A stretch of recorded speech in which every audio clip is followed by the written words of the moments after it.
매츠는 계약 기간에서 다소 소극적인 모습을 보이지만 짧은 기간 동안 지불할 금액만큼은 그 어떤 팀보다도 파격적인 제안을 던졌습니다. 뉴욕 포스트의 마이크 퓨마에 따르면 매츠가 카일 터커에게 제시한 계약액은 4년 총액 2억 달러, 연평균 5천만 달러에 달하는 초대형 단기 계약입니다. 이 제안에 옵트아웃 조항이 포함되어 있는지는 아직 알려지지 않았으며 포스트는 터커의 결정이 빠르면 목요일에 나올 수도 있다고 전했습니다. ESPN의 제 파산에 따르면 토론토 블루제이스가 최대 10년까지 가능한 가장 긴 계약 기간을 제시한 것으로 알려졌으며 로스앤젤레스 다저스도 영입 경쟁에 뛰어들어 있는 상황이라고 합니다. 매츠가 사실상 4년 2억 달러, 총액 기준 2억 달러를 제시했다는 점은 구단이 재정적 파워를 활용해 곧 29살이 되는 터커를 영입하되 장기 계약의 후반부 리스크는 피하려는 전력으로 해석됩니다. 연평균 5천만 달러라는 금액은 메이저리그 전체에서 오타니 쇼헤이의 7천만 달러, 그리고 잠재적인 매치 동료가 될 수도 있는 후안 소토의 5,100만 달러에 이어 리그 전체 3위에 해당하는 수준입니다.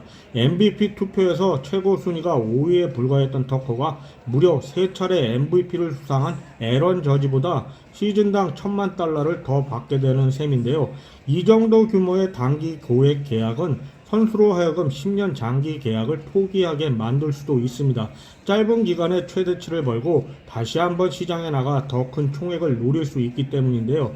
실제로 피트 알론소는 지난 시즌 1년 옵트아웃이 포함된 계약을 선택하며 자신에게 베팅했고 매치에서 받은 3천만 달러와 이후 벌티모어 오리올스와 맺은 1억 5,500만 달러 계약을 합쳐 총 1억 8,500만 달러를 만들었습니다. 이는 과거에 더 긴 계약을 선택했을 경우보다 결과적으로 더 큰 금액이었습니다. 만약 터커가 매치와 4년 계약을 체결한다면 그는 만 32세 시즌을 마친 뒤 다시 FA 시장에 나오게 됩니다. 다만 커리어 후반기에 접어든 선수들에게 자유계약 시장은 결코 호의적이지 않았다는 점도 분명한 현실입니다. 뉴욕 포스트의 존 헤이먼은 최근 칼럼을 통해 터커가 가진 모든 장점을 인정하면서도 팀의 로스터 구성과 실제 필요를 고려했을 때 이 정도 규모의 계약이 과연 합리적인 선택인지에 대한 의문을 제기하기도 했습니다.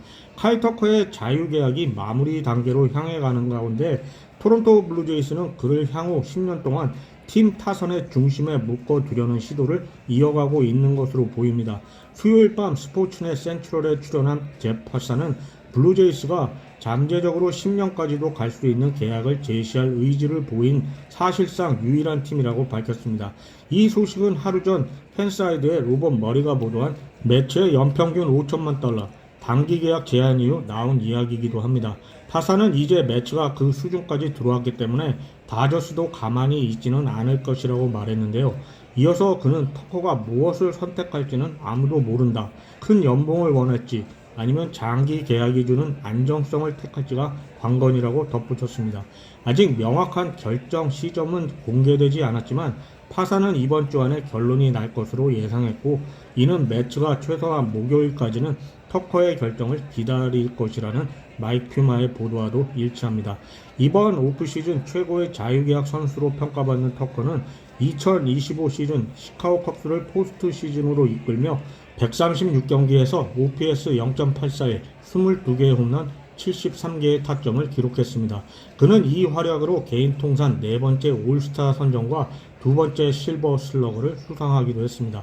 터커는 지난해 12월 휴스턴 애스트로스에서 컵스로 트레이드되며 8년 커리어 동안 처음으로 팀을 옮겼고 시카고에서 단 한 시즌만을 보냈습니다. 2026년과 2027년 오프시즌에 즉시 전력감 타자가 부족하다는 점 역시 터커의 시장 가치에 영향을 주고 있는데요. 지금 이 시점에서 확실한 중심 타자를 확보하려는 팀들에게 터커는 매우 희소한 선택지이기 때문입니다. 월드시리즈 재도전을 노리는 토론토 블루제이스 역시 그런 팀 중 하나입니다. 존 헤이먼은 오늘 오전에 FA 1순위로 평가받는 카일 터커의 계약이 빠르면 오늘 안에 성사될 수도 있다고 하면서 전 동료들 사이에서는 터커가 더 큰 시장보다는 토론토를 선호할 것이라는 추측이 나왔다고 전하기도 했습니다. 매치는 연평균 5천만 달러 계약을 제시했고 다저스는 늘 우승을 노리는 팀입니다. 이 두 팀과 토론토를 제외한 다른 행선지가 나온다면 그것은 그 자체로 대형 이변이 될 것이라고도 했고요. 카일 터커의 자유계약 과정이 길어지고 있는 건 사실이지만 한 가지 짚고 넘어갈 점이 있습니다. 바로 브라이스 하퍼가 계약을 체결한 날짜인데요. 하퍼는 무려 3월 2일에 계약을 맺었습니다. 3월 2일요. 그의 오프 시즌 당시 LA 다저스는 하퍼에게 4년 1억 8천만 달러라는 단기 고액 계약을 제시했지만 하퍼는 이를 거절하고 필라델피아 필리스와 13년 3억 3천만 달러라는 초장기 계약을 선택했습니다. 그렇다면 지금 카일 터커의 상황에서도 이와 비슷한 그림이 다시 한번 펼쳐질 수 있을까요? 참고로 카일 터커와 관련된 또 다른 흥미로운 점은 그의 에이전트와 조지 스프링어를 대리하는 엑셀 스포츠 매니지먼트의 KC 클로즈라는 점입니다. 그런 인연이 있다는 건 분명 나쁠 게 없죠.